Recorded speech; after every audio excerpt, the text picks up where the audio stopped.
Hello, assalamualaikum warahmatullahi wabarakatuh. Good morning and how are you doing? I hope all of you are doing fine today.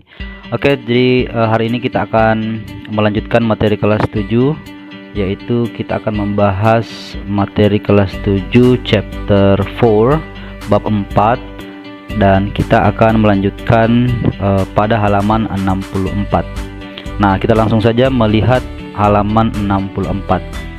Oke, collecting information, mengumpulkan informasi. We will report our findings to the class orally. Jadi kita akan melaporkan atau menyampaikan penemuan kita di depan kelas secara oral. Jadi penemuan yang dimaksud adalah penemuan yang telah kita pelajari sebelumnya, yaitu menemukan benda-benda yang ada di dalam tas kita dan tas teman kita.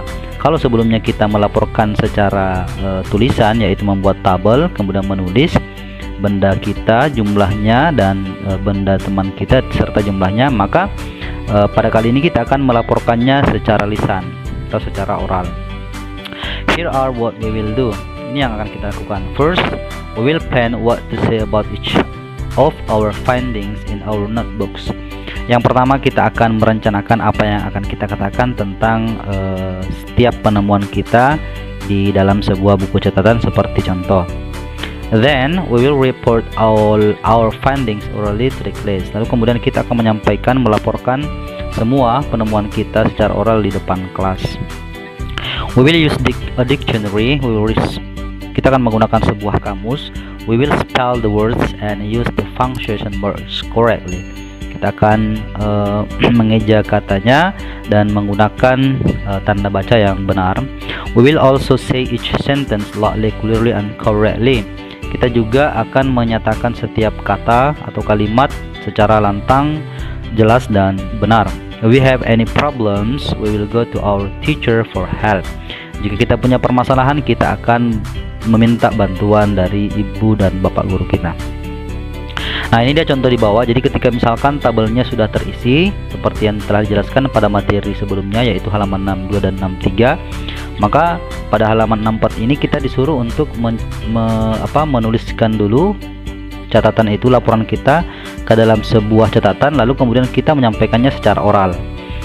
Nah, misalkan di penemuan kita di tas, kita menemukan 2 rubbers, 2 penghapus ya di tas kita, sedangkan teman kita atas nama Ruli memiliki 3 penghapus, 3 rubbers. Maka kita akan menuliskan seperti ini. I have 2 rubbers and Ruli has 3 rubbers. Nah, catatannya adalah, yang perlu kita ingat bahwa catatannya adalah misalkan, jadi has itu ya, jadi kata have dan kita menuliskan kembali. Jadi misalkan has, have, dan has itu sama-sama berarti mempunyai.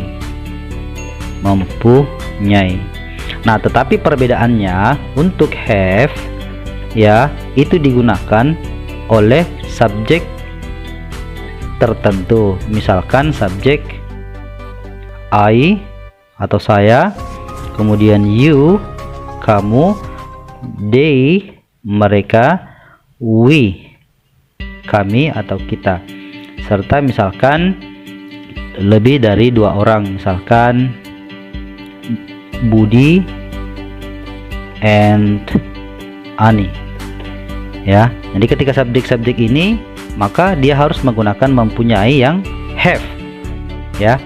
Nah, sedangkan has